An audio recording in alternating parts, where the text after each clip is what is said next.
Tonight, ceasefire deal on the brink of collapse as Israel accuses Iran of violating a peace agreement. The president displeased with both sides. Israel, as soon as we made the deal, they came out and they dropped a load of bombs, the likes of which I'd never seen before. We basically have two countries that have been fighting so long and so hard that they don't know what they're doing. The developments and what it takes to keep the deal alive. Plus, 3 years since the fall of Roe v. Wade, and abortions are on the rise. We examine the numbers and what pro-life leaders are doing to change laws and minds. And an immigration win for the Trump administration has some church leaders concerned for the safety of their members. As pastors, we don't ask people for their immigration status. We are called by Christ to serve men, women, and children, no matter where they were born. A look at the Supreme Court's decision and its potential impact. All this and more tonight on Faith Nation.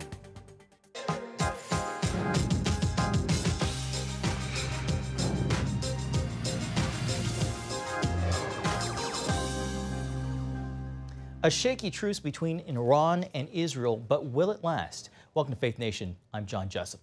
Well, President Trump says the ceasefire between Israel and Iran is back on after the deal appeared to be in jeopardy earlier this morning, with Israel accusing Iran of a missile strike violating the agreement and then launching a retaliatory strikes of their own. CBN national security correspondent Caitlin Burke joins us now. Caitlin, a lot of volatility throughout the day. How did we get back to this truce? John, it appears President Trump had a lot to do with it. He told reporters this morning that in his view, both sides had violated the ceasefire, lashing out in a rare moment of frustration. You know what? We basically have two countries that have been fighting so long and so hard that they don't know what the they're doing.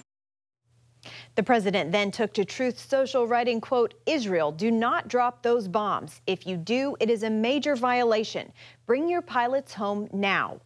That post was quickly followed up with a second, Trump writing, quote, "Israel is not going to attack Iran. All planes will turn around and head home while doing a friendly plane wave to Iran. Nobody will be hurt. The ceasefire is in effect." Israeli Prime Minister Benjamin Netanyahu's office then confirming that after speaking to President Trump, they refrained from further attacks. For now, a shaky ceasefire does seem to be taking hold. It remains to be seen if this truce will provide a lifeline to the Ayatollah, or if the 12-day war has so weakened the regime that the people of Iran could rise up to overthrow the government. In an ominous statement, the head of Iran's Atomic Energy Organization said it plans to restart their nuclear program. In Israel, the military announced an end to emergency restrictions imposed during the war, meaning schools and workplaces can reopen. The Ben Gurion Airport near Tel Aviv will also be returning to normal operation. John? All right, CBN national security correspondent Caitlin Burke. Thank you, Caitlin. Well, right now, let's bring in our panel. We have CBN chief political analyst David Brody and Michael OHanlon, who's the senior fellow and director of research and foreign policy at the Brookings Institution. Welcome to the both of you, doing a long day, double duty, I guess, bookending, doing this interview together today. David, I wanted to start with you. So the president's clearly frustrated, using an expletive in his remarks. What do his remarks reveal about how he's feeling and where things stand with the White House tonight? Well, look, he's frustrated. He just wants a deal. And, you know, he's a businessman at heart, obviously. And so what does that mean? Well, you know, he doesn't like when, in essence, the parties involved are basically reneging on the spirit of the deal. Now, of course, Iran and Israel will both say, hey, the ceasefire was still going, something about 6 hours and 12 hours and 24 hours. But Trump wanted peace, and he wanted it just to pretty much stop, even though that's not necessarily what the deal called for, the ceasefire.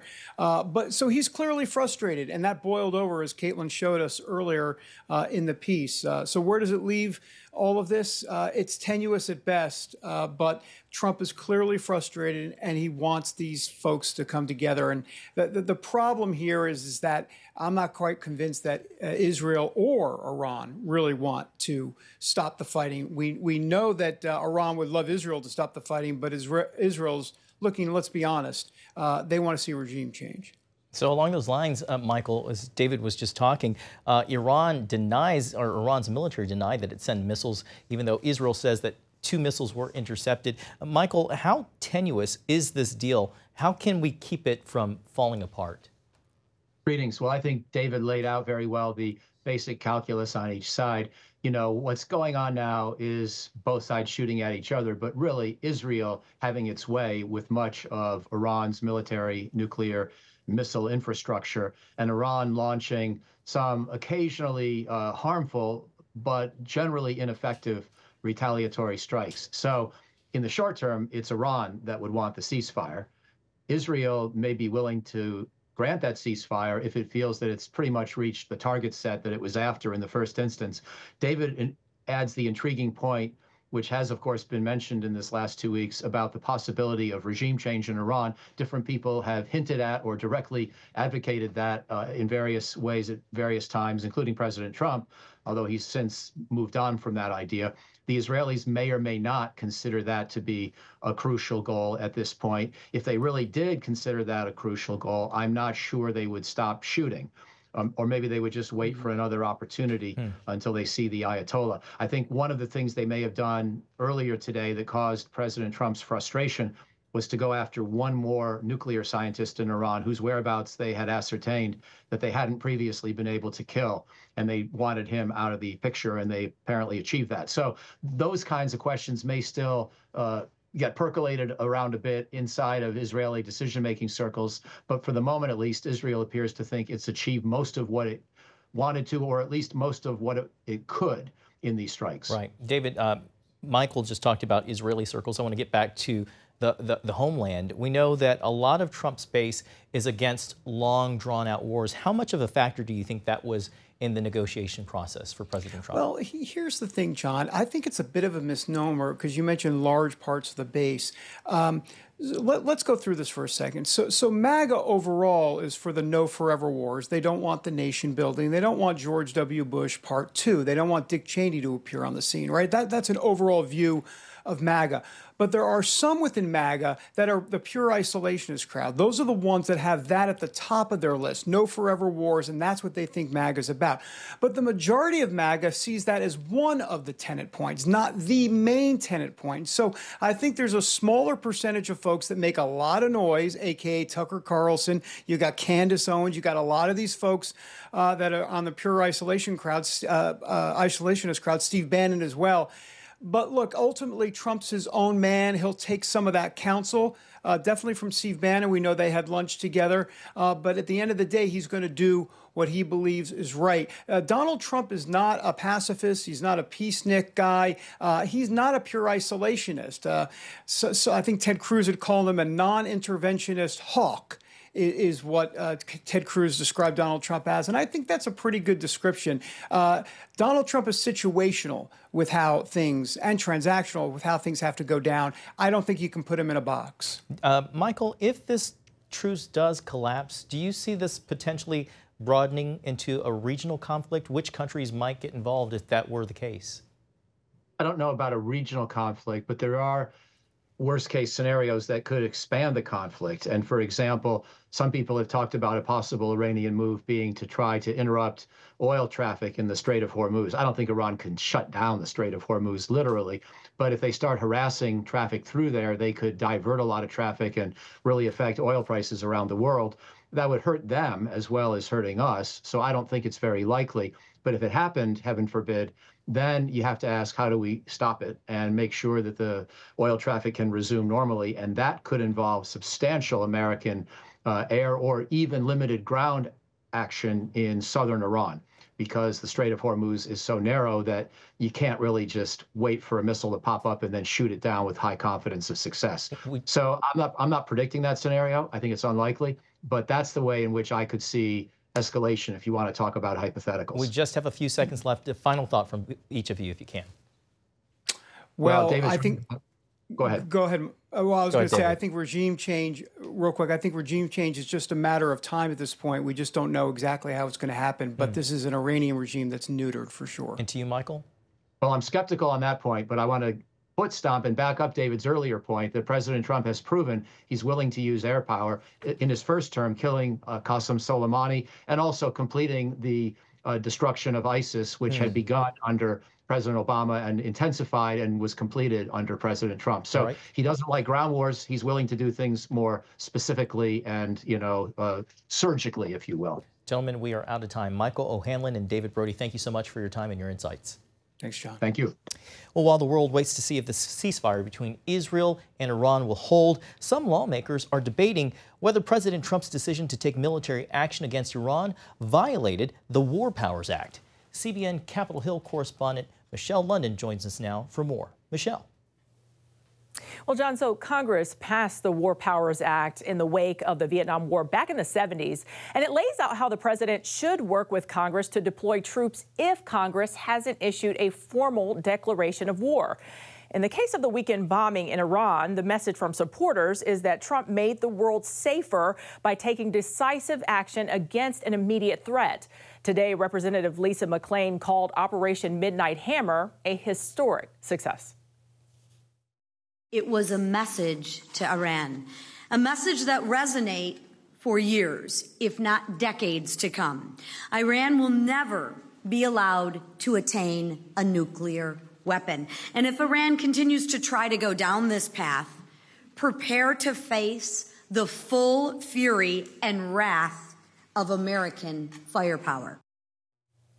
After initially criticizing the strike, GOP Representative Marjorie Taylor Greene welcomed the ceasefire announcement, thanking Trump for pursuing peace. Despite negotiating an apparent peaceful end to this conflict, Reps Thomas Massie, a Kentucky Republican, and Ro Khanna, a California Democrat, have called for Congress to reconvene immediately and vote on their war powers resolution, which has dozens of co-sponsors, though Massie may withdraw if a peace deal is struck. And today, Democrat Representative Al Green took things a step further, explaining his call to impeach President Trump for overstepping his authority. I do it because no one person should have the power to take over 300 million people to war without consulting with the Congress of the United States of America. I do this because if I do not, this authoritarian president that we currently have will continue to assume power. Strong statement there. Meanwhile, the Senate could vote this week on a resolution calling for the removal of any U.S. forces that haven't been authorized by Congress. Today, House Speaker Johnson told reporters he agrees with many constitutional experts who believe the War Powers Act itself is unconstitutional. John. All right, CBN Capitol Hill correspondent Michelle London. Thank you, Michelle. Coming up, abortion in America. Why the procedure is on the rise, even though many states have cracked down on the procedure since the fall of Roe v. Wade. Welcome back. Today marks 3 years since Roe v. Wade was overturned, and since then, the number of abortions in the United States, get this, has actually been on the rise. Research points to an increase in the abortion pill prescribed by what's called televisits. According to a survey by the Society for Family Planning, there were 1.1 million abortions in 2024. That's about 95,000 a month, up from 88,000 a month in 2023. The study claims that before the 2022 Dobbs decision, about 1 in 20 abortions were facilitated by televisits. In the last 3 months of 2024, that number was 1 in 4. Well, for an in-depth look at the numbers and efforts to bring about a change, we're now joined by Katie Glenn Daniel. She is the Director of Legal Affairs and Policy Counsel for Susan B. Anthony Pro-Life America. Katie, welcome to Faith Nation. Great to be here. It's great to have you. So, as we just mentioned, Roe v. Wade was overturned 3 years ago, yet we see a rise in the number of abortions. Help us get a clear understanding of what's happening.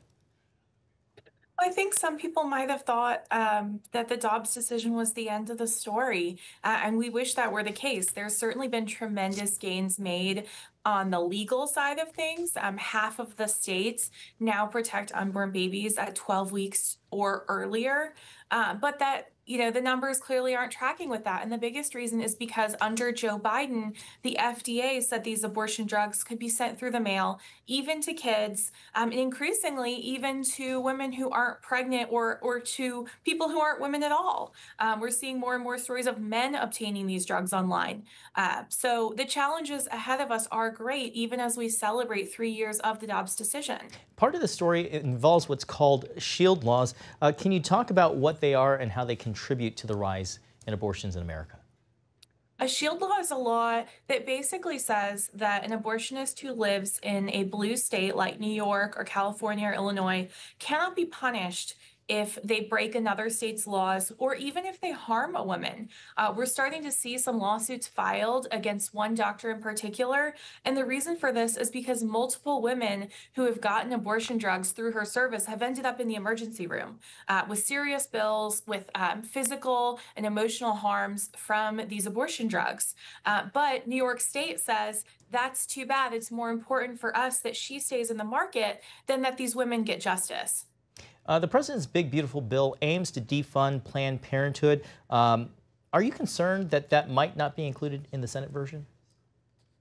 Well, so far we've seen a lot of enthusiasm for this in the Senate. Of course, like everyone, we're waiting to see what happens with the final package. But it's been exciting to see how many senators are galvanized by this. They see the problem. They see that big abortion, the largest of which, of course, is Planned Parenthood, gets nearly $800 million of our money through Medicaid every single year, that these are not good partners. They are not stewards of our resources who should be getting any more taxpayer dollars. Real quickly, in the few remaining seconds we have, at the deeper core issue, we still haven't seen a change in demand for abortion.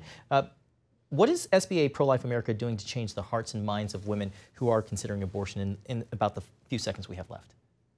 Well, her plan on our C3 side is working with families to get resources directly to women. And we're going to continue to make the case to the American people that these drugs are deadly for children, and they're also very dangerous for their moms. All right, Katie Glenn Daniel with Susan B. Anthony, Pro-Life America. Thank you so much for being with us tonight.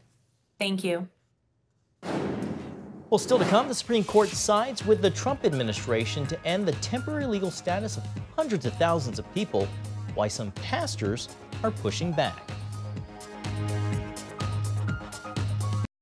And welcome back. The Trump administration ruled in favor of the Supreme Court ruled in favor of a Trump immigration policy deporting migrants to third countries.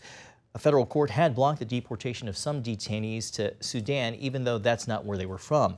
The court's conservative majority overturned that order. The three liberal justices dissented, saying the decision is rewarding lawlessness. A Homeland Security official called it a victory for the safety and security of the American people. And that's not the only big immigration decision.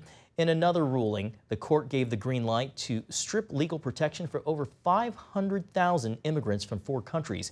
CBN's Charlene Aaron shows us what this could mean for churches that support these families. The specific policy served as a parole program allowing people from Cuba, Haiti, Nicaragua, and Venezuela to stay in the U.S. by passing a security check and having a sponsor to provide housing. The Biden administration program has been the subject of ongoing legal challenges. It was a really good opportunity for the U.S. to offer protection to people fleeing countries experiencing really severe humanitarian crises, economic devastation, persecution for political reasons, and in some cases religious reasons. Given the court's decision, World Relief's Matt Sorens sees a potential devastating impact on nearly 500,000 people who entered the U.S. legally, including facing background checks. For the administration to seek to send these people back potentially is really discouraging, especially given the state of what people will be going back to in countries like Haiti and Venezuela. For example, armed gangs and escalating violence continues to plague Haiti, recently leading several airlines to suspend flights there after gunfire hit 3 planes. Brad Jacob, Associate Dean and Professor at Regent University, says while the ruling is straightforward from a legal perspective, it does raise ethical issues. This is a policy that was put in place in the Biden administration without a statute of Congress, simply by executive action, So the idea that we're just don't care about these people and we're willing to throw them back in a situation where they might be killed or will live a horrific life, I'm not very pleased with that on a moral basis, even though I acknowledge that it's the president's power to do it. Sorens says the ruling could also affect churches, which have historically played a role in the program. So we've worked with lots of churches to help people both sponsor acquaintances or loved ones who are in these countries, also help churches to receive them. That is to say, the administration could send these people back if they choose to. And I think, obviously, that's devastating to churches here in the United States and to our brothers and sisters who could face persecution. Pastor Gabriel Salguero, founder of the National Latino Evangelical Coalition, agrees. Yeah, I think without question, when you begin to revoke temporary protected status, which I want to remind everyone again is legal, you're going to impact church attendance, you're going to impact leaders and volunteers in the church. Salguero says more needs to be done to fix the country's broken immigration system. Executive orders, whether they're Democrats or Republicans, do not provide long-term solutions. We need Congress to act to provide long-term solutions. At the same time, as pastors, we don't ask people for their immigration status. We are called by Christ to serve men, women, and children, no matter where they were born. Charlene Aaron, CBN News. Thank you, Charlene. Coming up, a mother hears her late son's heartbeat again, next on Faith Nation. Finally tonight, an emotional meeting for a mother and a boy who's alive thanks to her son's gift of life. Casey tragically lost her son, Miles, in a car accident in April of 2023. His organs were donated, saving the lives of multiple other kids. One of those children is 70-year-old Salah, who was born with a chronic heart condition and spent most of his life in the hospital waiting for a donor. Families connected, and Salah received Miles's heart back in 2023. Now, 2 years later, Casey invited the family to her wedding, an opportunity Salah and his mom, Yara, found incredibly moving. Tears, crying, it's the tears of happiness. At the same time, the tears of someone who just lost his life to save ours. To make the day even more special, Salah and his family brought a stethoscope so Casey could hear her son's heartbeat once again, and that is incredibly moving, and a sharp-looking young man. Well, that's going to do it for tonight's edition of Faith Nation. Thank you so much for joining us. We hope you'll join us again right back here tomorrow.